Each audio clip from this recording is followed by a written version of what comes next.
यह कहानी रुद्रपुर नामक एक गांव की है, जहां पर रॉकी अपनी पत्नी रागिनी के साथ रहता था। गर्मी का मौसम चल रहा था। गर्मी से बेहाल रागिनी परेशान थी, इसलिए वह अपने पति से कहती है कि सुनिए जी, इतनी ज़्यादा गर्मी है कि मैं पसीने से ही नहा लेती हूँ। ऐसा लगता है अभी अभी नहा कर निकली हूँ। एक कूलर तो ला दीजिए ताकि कुछ ठंडक महसूस कर सकूं।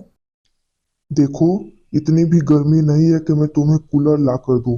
अगर तुम्हें गर्मी लगती है तो छत पर हवा खाने चली जाया करो और अब जाकर सो जाओ। रॉकी और रागिनी की अभी-अभी शादी हुई थी, इसलिए नई नवेली दुल्हन होने के कारण रागिनी कुछ भी नहीं बोलती है और सोने के लिए चली जाती है। रागिनी जैसे ही सोती है, कुछ समय बाद उसे पायल की आवाज सुनाई देने लगती है।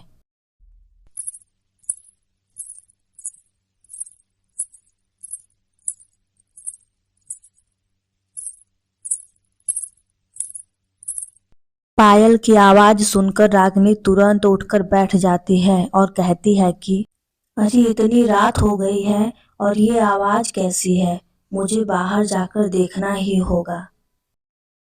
इतना कहकर रागिनी अपने घर के आंगन में जाती है। वह इधर-उधर देखती है पर उसे वहां कोई दिखाई नहीं देता। वह कहती है कि अरे आवाज तो यहीं से आ रही थी, पर अब तो आवाज ही नहीं आ रही।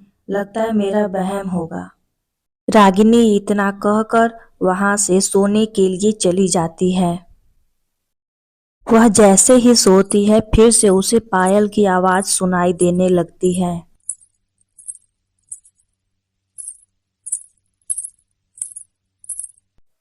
आखिर ये आवाज बार बार आ कहाँ से रही है? बाहर जाकर देखती हूँ तो कुछ भी दिखाई नहीं देता। डर तो लग रहा है पर मुझे बाहर जाकर देखना ही होगा। इतना कहकर रागिनी फिर से घर के आंगन में जाने लगती है। वह आंगन में जैसे ही पहुंचती है, तभी वहां पर उल्टी लटकी हुई चुड़ैल आ जाती है। वह चुड़ैल कहती है कि ए लड़की, भाग जा यहाँ से। भाग जा, नहीं तो वो तुझे ही मार डालेगा। जिस तरह उसने मुझे मार दिया वो तुम्हें भी मार देगा। भाग जाओ, भाग जाओ।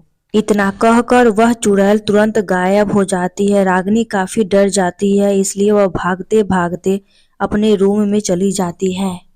रागिनी जब रूम में आती है तो रॉकी सो रहा होता है। वह रॉकी को उठाते हुए कहती है कि सुनिए जी, आंगन में एक चुड़ैल है। वो मुझसे बोल रही है कि मैं यहाँ से भाग जाऊं, नहीं तो कोई मुझे मार डालेगा। उठिए जी, उठिए ना। रॉकी उठकर रागिनी से कहता है कि रागिनी, वहां पर कोई नहीं है, तुम्हारा वहम होगा। चलो सो जाओ अब। रागिनी काफी डरी हुई थी, लेकिन वह रॉकी की बात मानकर सो जाती है। अगले दिन जब सुबह होती है तो रॉकी सुबह सुबह ही एक तांत्रिक के पास चला जाता है और तांत्रिक से कहता है कि स्वामी जी, वह चुड़ैल रागिनी को दिखाई दे रही है। अगर उस चुड़ैल ने रागिनी को सब कुछ बता दिया तो हम तो मारे जाएंगे। हमें कुछ तो करना होगा ताकि वह चुड़ैल रागिनी के पास ना आए और उसे कुछ भी बता ना सके। रॉकी की बात सुनकर वह तांत्रिक रॉकी से कहता है कि देखो, अगर तुम्हें अमर बनना है तो उस चुड़ैल को अपनी पत्नी से दूर रखो, ताकि अमावस्या के दिन तुम्हारी पत्नी की बलि दे सकूं। तभी जाकर तुम अमर बनोगे। चलो, मैं तुम्हारे साथ घर चलता हूँ और तुम्हारी पत्नी को एक जंतर बांध दूंगा, जिससे कि वह चुड़ैल तुम्हारी पत्नी के पास नहीं आ पाएगी और उसे कुछ भी नहीं बता सकेगी। चलो चलें। तांत्रिक के इतना कहने के बाद रॉकी तांत्रिक को लेकर अपने घर की ओर निकल पड़ता है। और इधर रागिनी अपने घर में अकेली थी। तभी वहां पर वह चुड़ैल फिर से आ जाती है और रागिनी से कहती है कि तुम मुझसे डरो नहीं, मैं तुम्हारा जान बचाना चाहती हूँ। तुम यहाँ से भाग जाओ, नहीं तो तुम्हारा पति तुम्हें मार देगा। कौन हो तुम और बार बार मेरे पास क्यों आ रही हो? ये क्या कह रही हो तुम? मेरा पति मुझे क्यों मारेगा? क्योंकि वह अमर बनना चाहता है और उसने अमर बनने के लिए मेरी भी बलि दे दी और अब वह तुम्हारी बलि देगा। मैं उसकी पहली पत्नी हूँ। यहाँ से भाग जाओ। अरे वो तांत्रिक को लेकर आ गया। इतना कहकर वह चुड़ैल वहां से गायब हो जाती है। तभी रॉकी तांत्रिक को लेकर आता है और रागिनी से कहता है कि अरे रागिनी, क्या हुआ तुम्हें? तुम इतनी डरी हुई क्यों हो? और तुम्हें इतना पसीना क्यों आ रहा है? बताओ मुझे क्या हुआ। मुझे कुछ भी नहीं हुआ है जी, और मैं डरी हुई नहीं हूँ। मुझे मायके की याद आ रही है और इतनी गर्मी की वजह से ही इतना पसीना आ रहा है मुझे। तभी तांत्रिक रागिनी से कहता है कि बेटी, तुम्हें चुड़ैल डराती है ना? अपना हाथ दो, मैं तुम्हें एक जंतर बांध देता हूँ, जिससे कि वह चुड़ैल तुम्हें कभी नहीं डराएगी। और एक सप्ताह बाद मंदिर में एक यज्ञ होगा, जिसमें तुम्हें बैठना होगा, इसलिए अपना ध्यान रखना। और रॉकी, तुम बहू जो भी मांगे उसे दे देना। इतना कहकर वह तांत्रिक रागिनी के हाथों में वह जंतर बांध देता है और अपना ध्यान रखना इतना कहकर वह वहां से जाने लगता है। अब रागिनी को धीरे धीरे सब कुछ समझ आ रहा था कि वह चुड़ैल जो भी कह रही थी सच कह रही थी। वह चुड़ैल से मदद मांगना चाहती थी, इसलिए वह रात होने का इंतजार कर रही थी। जब रात होती है तो रागिनी अपने जंतर को छोड़कर आंगन में आती है। वहां आकर वह चुड़ैल को तुरंत बुलाने लगती है। चुड़ैल बहन, आप कहाँ हो? मुझे आपकी मदद चाहिए, मेरे पास आओ। रागिनी की आवाज सुनकर वह चुड़ैल तुरंत वहां आ जाती है और रागिनी से कहती है कि अब तुझे मेरी बातों पर यकीन हो गया ना कि जो मैं कह रही थी वह सच था?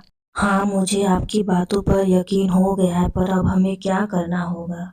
तभी रागिनी के दिमाग में एक आइडिया आता है और वह आइडिया उस चुड़ैल को बता देती है। रागिनी रॉकी के पास जाती है और उसे एक कूलर लाने को कहती है।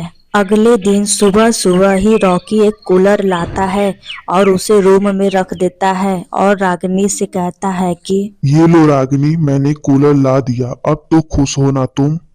ऐसे ही एक सप्ताह बीत जाता है और वह तांत्रिक घर आ जाता है। तांत्रिक को देखकर रागिनी तांत्रिक से कहती है कि स्वामी जी, काफी ज्यादा गर्मी है, आप दोनों कूलर का हवा खाइए, मैं आप लोगों के लिए कुछ ठंडा लेकर आती हूँ। इतना कहकर रागिनी तुरंत रूम से बाहर चली जाती है। रागिनी जैसे ही बाहर आती है वह रूम का दरवाजा तुरंत बाहर से बंद कर देती है। तभी वह चुड़ैल वहां आ जाती है और कहती है कि अब देखती हूँ उस तांत्रिक और रॉकी को मुझसे कौन बचाता है।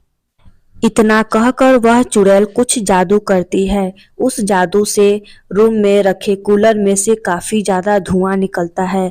धुएं की वजह से रॉकी और तांत्रिक का दम घुट जाता है और वे वहीं पर मर जाते हैं। और इधर चुड़ैल और रागिनी खुशी खुशी रहने लगते हैं। अगर आपको हमारी ये कहानी पसंद आई हो तो कृपया हमें लाइक करें और हमारे चैनल को सब्सक्राइब करके बेल आइकन को दबाना ना भूलें, ताकि हमारी कहानी सबसे पहले आप तक पहुंच सके। और हमारी इस वीडियो को ज़्यादा से ज़्यादा शेयर करें। धन्यवाद।